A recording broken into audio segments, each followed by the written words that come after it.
Welcome back to the morning show here on Arise News. President Biden and former President Donald Trump squared off in the first presidential debate of the 2024 election cycle on Thursday night. The unusually early showdown pit a sitting president against his predecessor on a debate stage for the first time. Hosted by CNN, the candidates fielded questions about the economy, abortion, the Middle East, the January 6 attack on the Capitol, and Trump's recent criminal conviction. Trump, with more aggression, tears into President Biden many times on the war in Ukraine, Israel-Hamas war, and the U.S. border issues. While Biden was more cautious with his speech at the initial stage of the debate, he was forced to return some harsh words to Trump. On the U.S. abortion controversy, President Trump says he supports abortion to be carried out at any time as choice of the woman, while President Biden believes doctors should decide how safe it is to carry out abortion. Both men disagreed on all issues, including taxes, challenges of the black community, immigration and border control, economy, and relationship with other superior powers. He had the largest national debt of any president in a four-year period, number one. Number two, that $2 trillion tax cut benefited the very wealthy. What I'm going to do is fix the tax system. For example, we have 1,000 billionaires in America. And what's happening? They're in a situation where they, in fact, pay 8.2% in taxes. If they just paid 24%, 25%, either one of those numbers, they'd raise $500 billion, I should say, in a 10-year period. We'd be able to wipe out his debt. We'd be able to help make sure that all those things we need to do, child care, elder care, making sure that we continue to strengthen our healthcare system, making sure that we're able to make every single solitary person eligible for what I've been able to do with the with the COVID, with dealing with everything we have to do with, look, if we finally beat Medicare. The tax cut spurred the greatest economy that we've ever seen just prior to COVID. And even after COVID, it was so strong that we were able to get through COVID much better than just about any other country. But that tax spurred. Now, when we cut the taxes, as an example, the corporate tax was cut down to 21% from 39%, plus beyond that. We took in more revenue with much less tax, and companies were bringing back trillions of dollars back into our country. The country was going like never before, and we were ready to start paying down debt. We were ready to start using the liquid gold right under our feet, the oil and gas right under our feet. We were going to have something that nobody else has had. We got hit with COVID. We did a lot to fix it. I gave him an unbelievable situation with all of the therapeutics and all of the things that we came up with. We gave him something great. Remember, more people died under his administration, even though we had largely fixed it. More people died under his administration than our administration, and we were right in the middle of it, something which a lot of people don't like to talk about. But he had far more people dying in his administration. He did the mandate, which is a disaster, mandating it. The vaccine went out. He did a mandate on the vaccine, which is the thing that people most objected to about the vaccine.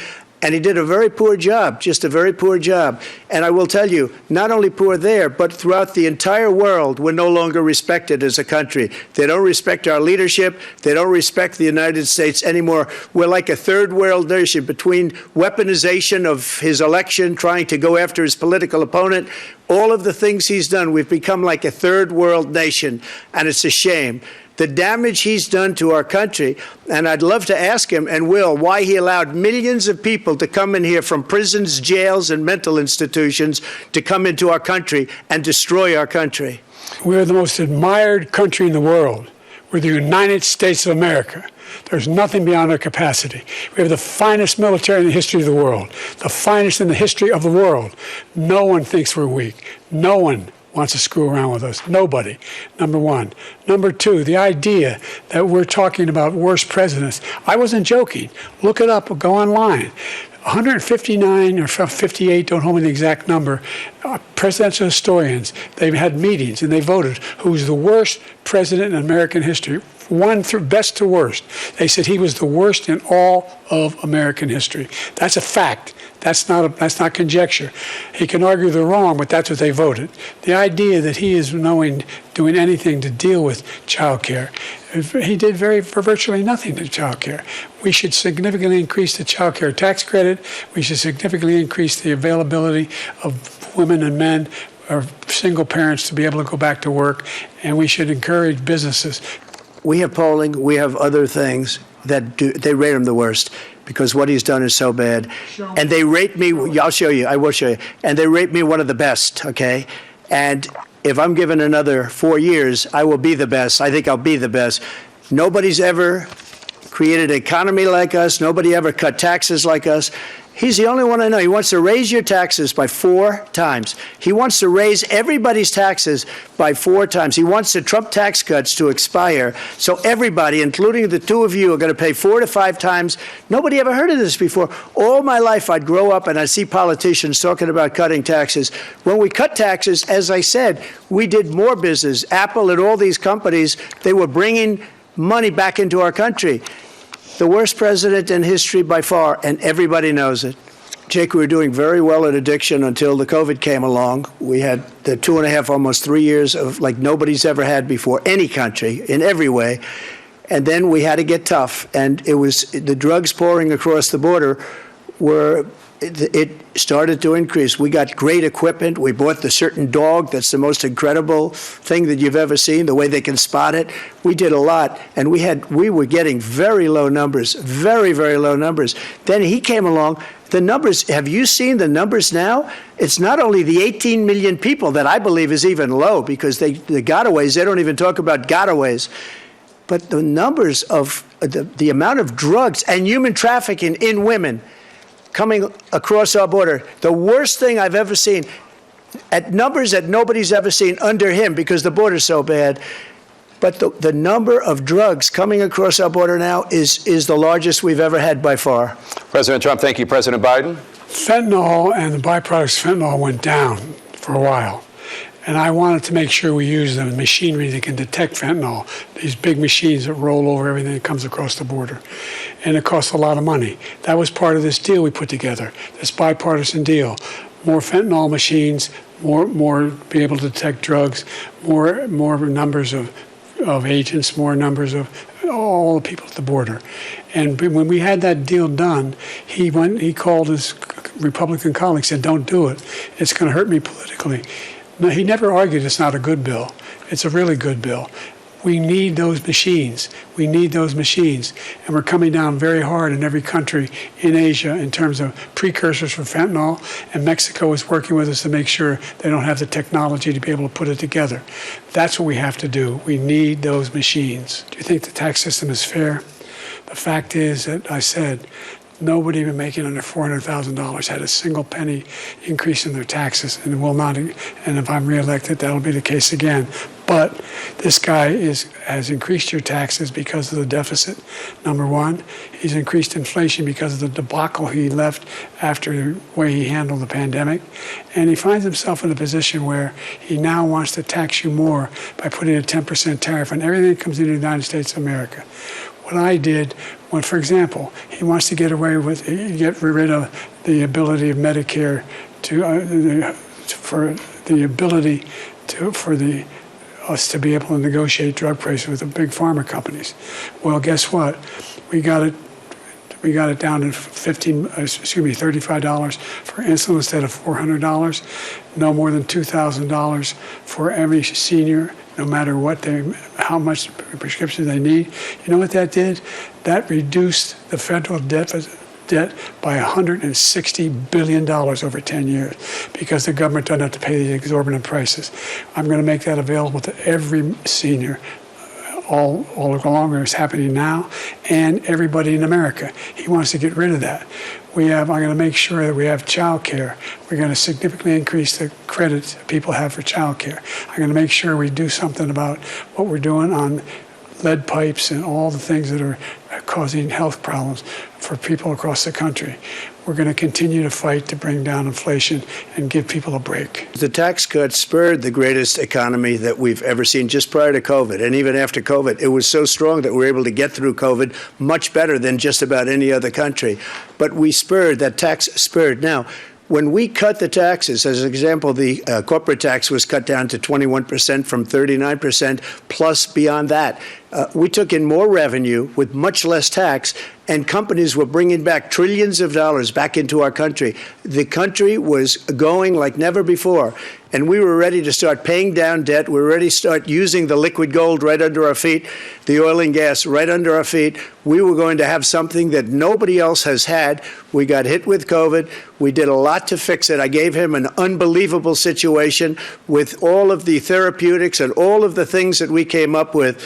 We gave him something great. Remember, more people died under his administration, even though we had largely fixed it. More people died under his administration than our administration, and we were right in the middle of it, something which a lot of people don't like to talk about. But he had far more people dying in his administration. He did the mandate, which is a disaster, mandating it. The vaccine went out. He did a mandate on the vaccine, which is the thing that people most objected to about the vaccine. And he did a very poor job, just a very poor job. And I will tell you, not only poor there, but throughout the entire world, we're no longer respected as a country. They don't respect our leadership. They don't respect the United States anymore. We're like a third world nation between weaponization of his election, trying to go after his political opponent, all of the things he's done. We've become like a third world nation, and it's a shame. The damage he's done to our country, and I'd love to ask him, and will, why he allowed millions of people to come in here from prisons, jails, and mental institutions to come into our country and destroy our country. Joining us now on this show to review the debate between United States current and former president is Professor Bolaji Akinyemi, Nigeria's former Minister of Foreign Affairs. Good morning, Prof. Thank you for joining us on the morning show. Good morning, Dr. Abati. Good morning, Ayo. Good morning, Rufai. Morning, Daddy. Prof, well, I mean, the story is out there. We've been referring to it since we started this program. In your own assessment, who won? Who lost? What next? Should President Biden show up in the next debate in September? What's your assessment? Just your general review of that debate. First debate, yeah. Thank you very much for that question. I had listened to you from 8 o'clock and also had the analysis from your man in London. I am coming at this from a different angle. I stayed awake through the night to watch this. And watching it, I totally detest Trump. He had that cynical look on his face. I mean, Shakespeare said you cannot judge what is in a man's heart by the look on his face. I think you could judge Trump by the look of his face. He looks that's cynical. Macbeth. Yes. Shakespeare's Macbeth. I feel sorry for Biden. You know, Biden is a stammerer. He was taught how to speak, and that affects the way he speaks. Now, the optics of his look was terrible. He looked lost. I admit that. But the way he speaks that was the way he was taught to speak. It's like forcing out the words, and which means he tends to be less fluent. So I feel sorry for him. But above all, I feel sorry for the United States, that it has to be a choice between the two people. I believe that Biden could have done a better job at going after Trump. Trump avoided practically every question he was asked. He twisted everything back to this question of illegal immigrants. Even when Biden could have gone after him as being a friend of dictators, Putin, the Chinese, the North Koreans, and what have you, he didn't. Biden thought he was in a university debating society. And that was terrible when you are dealing with somebody like Trump. Obama would have made mincemeat. John F. Kennedy would have made mincemeat of Trump. So I agree with your conclusion, all of you, that Biden lost that debate. That's number one. Number two, I don't understand what people have against Kamala Harris. A vice president does the job is given by the president. So if she does a lousy job, it's because she's been given a lousy assignment. And all this voting for Biden is like voting for Kamala Harris. So what is wrong with Kamala Harris? If you've put Michelle Obama as vice president, do you really believe that she will have done better than Kamala Harris? It is the president who made the job of the vice president an impossible one. So what I don't know, what I don't understand is why the assistants, the aides of Biden agreed to have that debate. I understood that they were even the one who asked for it. They did their principle a disservice by allowing that to happen. You cannot cure the looks of an old man. He looked old and he looked lost. But on policies, he was on point. But as I said, because he was a stammerer, he tended to mumble. Even at times I had difficulty hearing what he was saying and understanding what he was saying. But he was on point. He was on policies, he was on point. Trump was lying his way through the debate. And I have heard the report of the of what was the what do you call it, that was done after the debate, that gave him 66%. Oh, the right? polls? Flash polls. Sorry? The polls? Flash polls. The poll, yes. The poll that was done after the debate that gave him 66% and gave poor Biden 30-something%. Unfair to Biden if you clue in the fact that the man is a stammerer. All right, Prof. Now, you asked me, what's the way yeah. The way, Go ahead, while you Ayo. talk about the way forward, sir, I just wanted to also bring into, because you make a very important point that this is unprecedented in terms of, well, not usually the case where debates are held this early. It's happened before, but usually it would be held a bit later. Do you think, from another angle, that understanding that it was better to know their candidate and his capacity early enough so there can be concessions made, or a plan B option immediately instituted in the event that he's not able to perform very well? Because now there are talks around the fact that come August convention, there might be another candidate put forward by the Democrats. Do you think this might be one of the options for a way forward? That will really be a disaster for the Democratic Party. That people choose who the candidate will be. In those days, old men used to meet in a smoking room with cigars and pick candidates. So you could change your candidates at the last minute. But we've moved past that. Now the people choose who the candidates will be.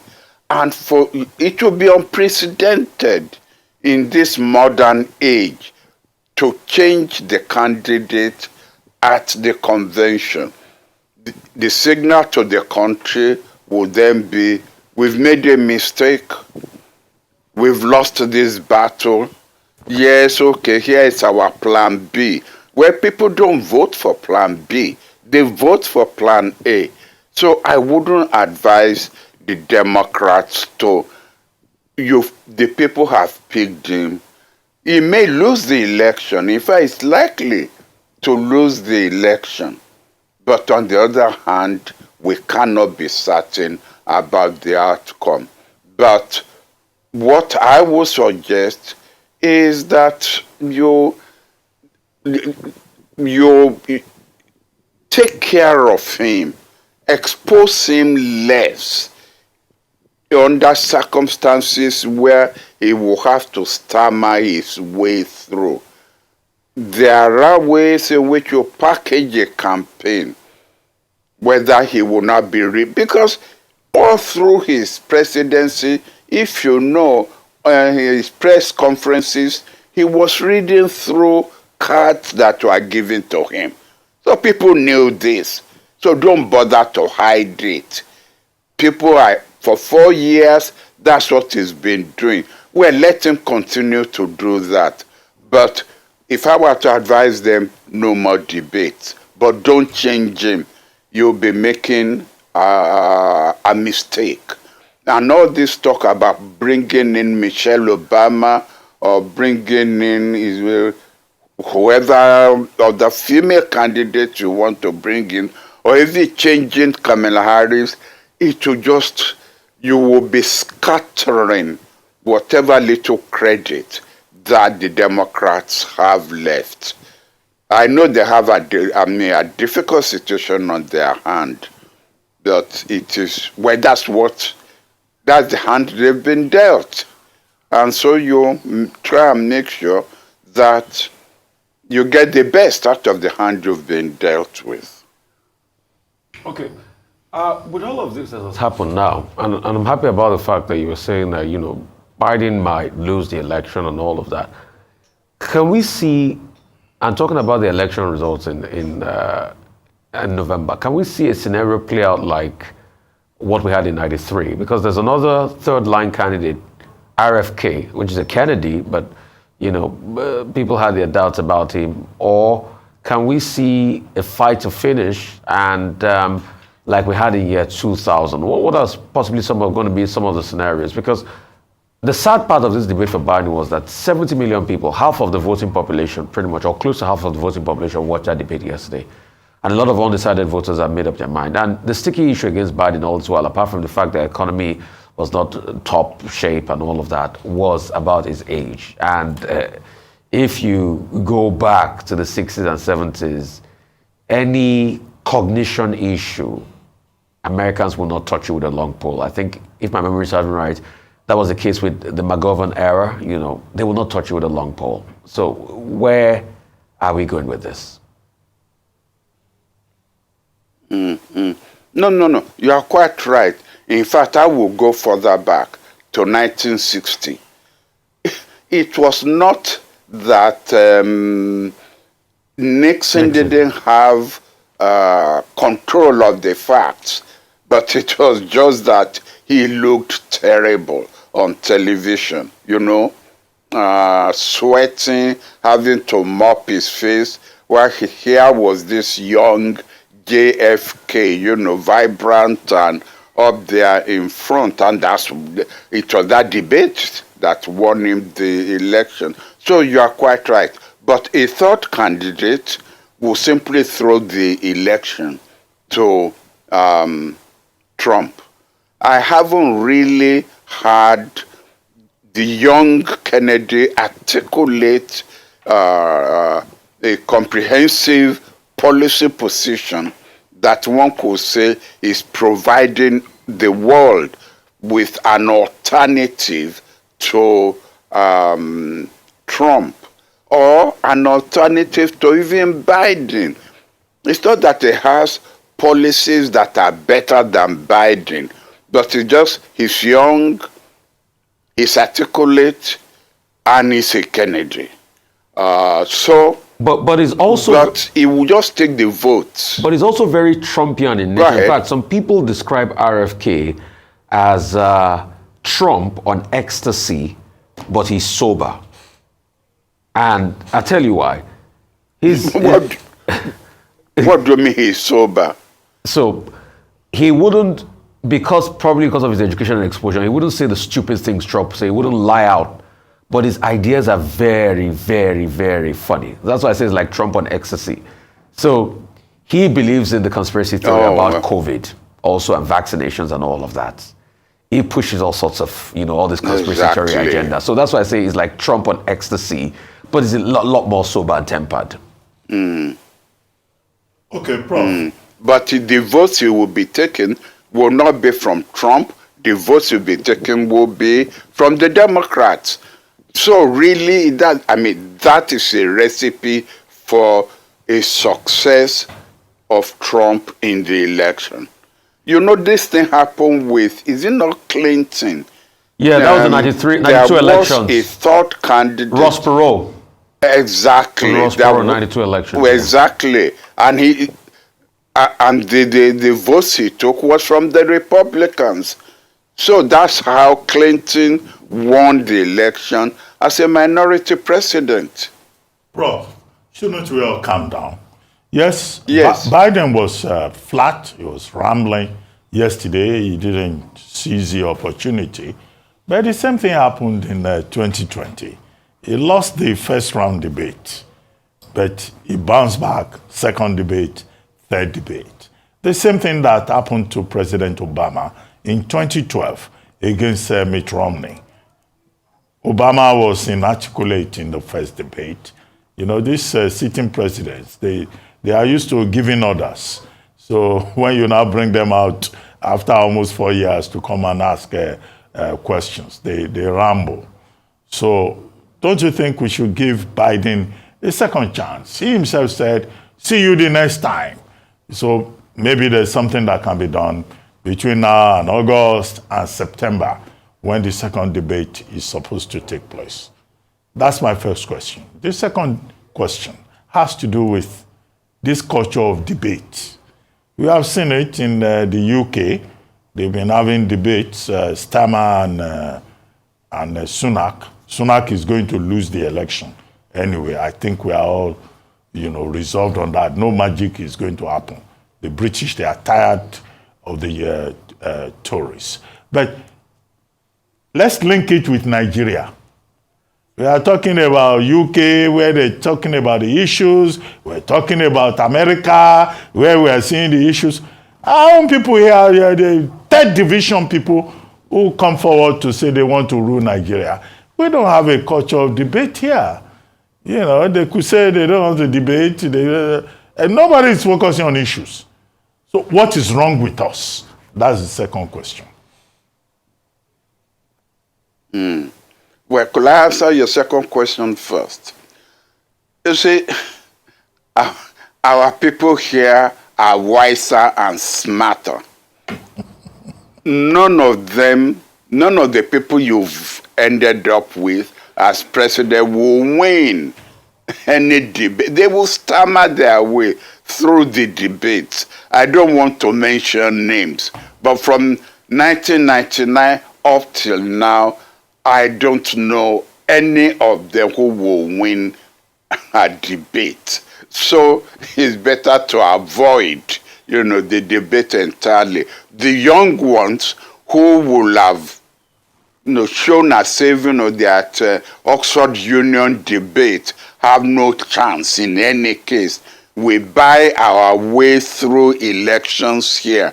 So it's no use. They are, trying to, enter into we don't have a debate culture.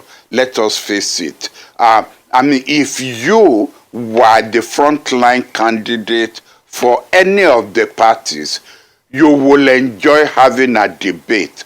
But your opponent, who is XYZ, will avoid having a debate with you. So we've learned our lesson. That is the answer to your second question. The first question, it is the optics. Do you really reverse old age? He looked old compared to Trump. Both of them are old, sir. Both of them are old, sir. Both of them are old. I know. That's what I was going to. That's what I was going to say. That in spite of the fact that there's only about 4 years between them, Trump looked fresh. That's the language. Trump looked fresh. He looked as if there is a 10, 15-year gap between the two of them, even though both of them are old. And I just don't feel that Biden can overcome that look of old age and that look of being lost. He rescued, you made mention about the second term debate. He rescued Obama. Obama was lost in that first debate. It was actually Biden who rescued him. But now, who is going to rescue Biden? I hope there will be a debate between Kamala Harris and whoever Trump decides to pick, because I think Kamala Harris will take that person to the cleaners. She's sharp, she's been a prosecutor, and whatever they may say about him, she's brilliant. So she may be the one who will rescue Biden, but I don't think Biden can rescue Biden. All right, so you don't think Biden can rescue Biden, but you're also of the opinion that the Democrats will be making a mistake to change him at this time. For the sake of argument, or just in the event that that happens, a name was posted or was thrown up earlier this morning, Michelle Obama. Some people have talked about Newsom and said to think of some alternatives to President Joe Biden. In your estimation, who could potentially step into that role in the event that Democrats decide to go away from President Joe Biden? And then, of course, you said something earlier about immigration and how Trump just used that in response to almost all the questions, putting immigration numbers at the forefront and lying at times. Is immigration the biggest problem of the United States of America? No. What I can't understand is why, in spite of the fact that the economy has done considerably well under Biden, people are still not giving him credit for it. I know the consequences of having what do you call it? Of having inflation, the inflationary effect on the economy. But more people are at work, and the salary, I heard you talking about, for the past, I don't know how many weeks you've been talking about the issue of salary in Nigeria. But the salary increase in the United States under Biden has been creditable, and yet is not being given the credit for it. I mean, it was Clinton who said, "Is the economy stupid?" Well, in this particular case, obviously it is not the economy stupid. It looks like it is this immigration.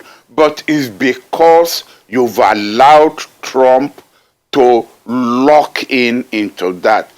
Frankly, what may cost Biden the election, if I were running against him, is the Middle East.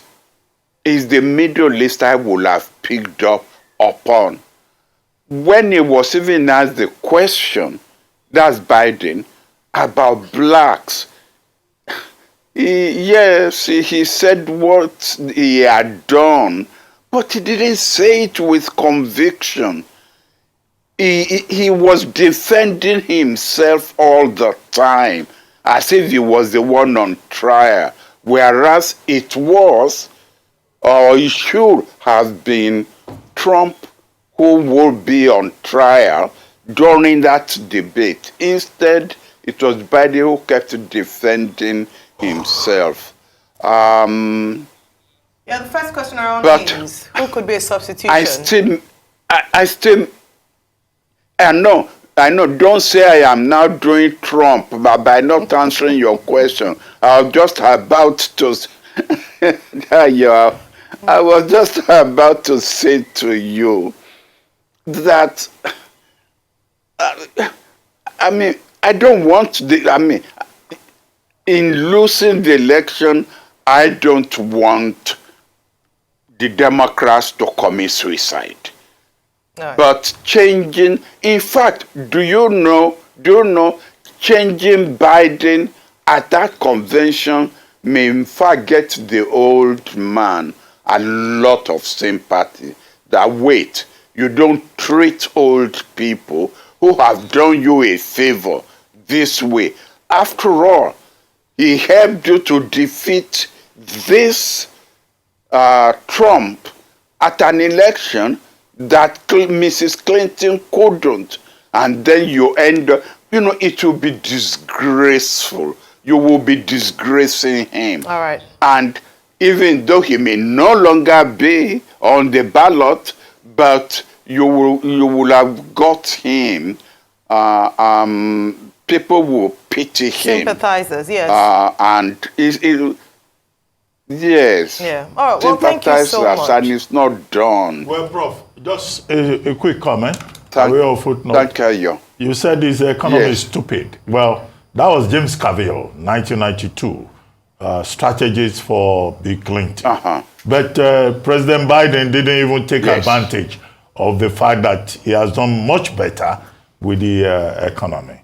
But I see you are a Biden person. Yes. But many of us are in that corner too. we hope that he will survive in November.